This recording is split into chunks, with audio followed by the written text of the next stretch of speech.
Nigel, congratulations. How significant a victory was that? Well, after 3 defeats in the Cups, it was important not to lose 4 on the spin and to get back on track in the league. That is our priority. That's what we're focusing on. We've said all week to the players, which is the Everton game on Tuesday. Didn't deserve to lose it, but just make sure that we're right for Salford on Saturday. And it was a very much a different sort of game as than we've had in a lot of the matches this season. Conceded a bit of possession and a bit of ground. I didn't think we were very good on the ball, but we got the result. That's all that matters ultimately. Was it deserved? I think just about. I think the way we defended second half, Salford playing a certain way that's quite difficult to combat at times. Good movement, all very comfortable on the ball, and they get into little areas that cause you a problem.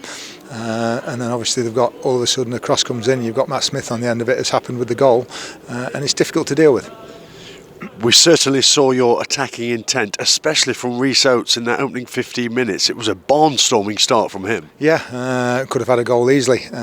Crossed to the far post, and I think he's in the end tried to square it back across, but we thought he was just going to go and head it in first time. He couldn't quite reach it.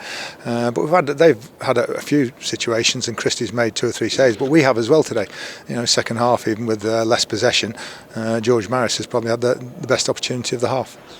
Jordan Bowery broke the deadlock, and it was a really good finish, especially, you might say, from a player who's used to playing in defence this season. Yeah, he's absolutely invaluable to us, a player that can do as many positions as he does, and it's lovely for him to get a goal. Been back up front the last couple of games.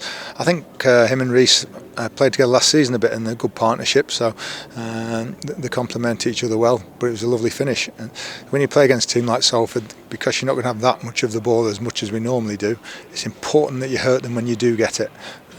Prime example with Jordan. After Bowery's goal, 3 minutes later, they got an equaliser. Yeah, disappointing with the timing, but obviously we're going to look back at it. Could have done a bit better in the middle of the park from memory, but it's a brilliant cross and a brilliant header. Difficult to stop when the cross comes in that good, and you have a player with the aerial ability of Matt Smith. He's pulled off a little bit to the far post onto Brunty and Callum, but he's just scored 8 in 6, so there's a lot of people having trouble stopping him at the moment. Yeah, Player of the Month in Sky Bet League 2. Thereafter, you mentioned brilliant balls. What about that one from your fullback Callum Johnson? It was a wonderful, dangerous delivery into the goal area for Davis Keeler-Dunn. Yeah, it was the first time after about 35 minutes that we'd had a bit of controlled possession and composed possession, where we just kept it for 10 or 15 passes and moved it out to the right. Callum's put a wonderful cross in, and Davis is in there. It's good for him to get a goal. I can't remember the last time he scored, but it's been a few games now, so it's important for him to get a goal.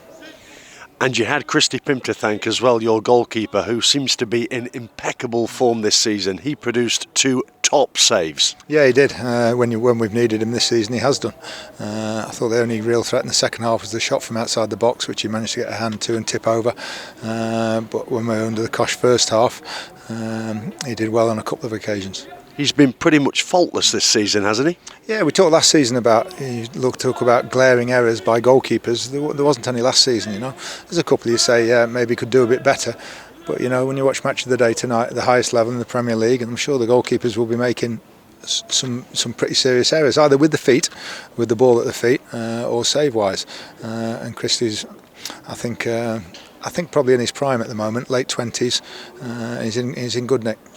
You talked about it earlier, but was the best of the other chances that one from George Maris in the second half? Yeah, I thought we were a threat on the break and could have done a bit better on a couple of occasions, but it was a lovely ball through from Lewis Reed, just threaded through, and he's through in 6-yard box, and he just changed his mind. He said, he's going to dink it over the goal. He tried to go around him and just rolled agonisingly wide in the end. That third goal would have been a nice bit of comfort, but in the end we didn't need it. We're approaching mid-November now, and you're 16 games unbeaten in the league. Oh, brilliant. Absolutely brilliant. Over a third of the season. It's brilliant. Just said to the players, as important as the 3 points are in isolation today, to do 16 games is a brilliant achievement. And having lost the 3 cup games just gives us that little bit of belief back now. We've said to the players all along, we didn't want to lose the cups. We gave it everything. Last 16 we got knocked out. First round of the FA Cup, good Wrexham side. Forget it, it's gone. let's just concentrate on the league. And you exercised a minor ghost here because previously Stags have not really got many points from this place. No, it's a difficult place. That's why not many do. I don't think coming here even with Burton we got many. So important to, like Harrogate the other week. Important that we start laying these ghosts to rest and just winning as many as we can. Just an update on the injury front, if you'd be able to provide the latest on Ollie Clark, Lucas Akins and Stephen McLaughlin. Ollie Clark, 3 to 4 weeks with a thigh strain, which he did, I think, against Wrexham early, but after about 20 minutes. Was it the Wrexham game or Port Vale? I can't remember. Stephen McLaughlin just felt his groin. He's probably 3 to 4 weeks with a strain.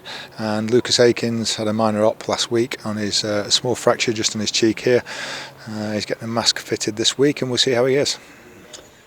Final thoughts as we leave here? Brilliant for the supporters and everybody, to come here for a few times and not get anything, and then to come and get the 3 points, and lots of different qualities needed today that we're going to need, I think, over the winter months. It's a bit of a different game in the winter, pitches are different and everything, so we really need to be as good without the ball at times as we are with it. Thank you. Thank you.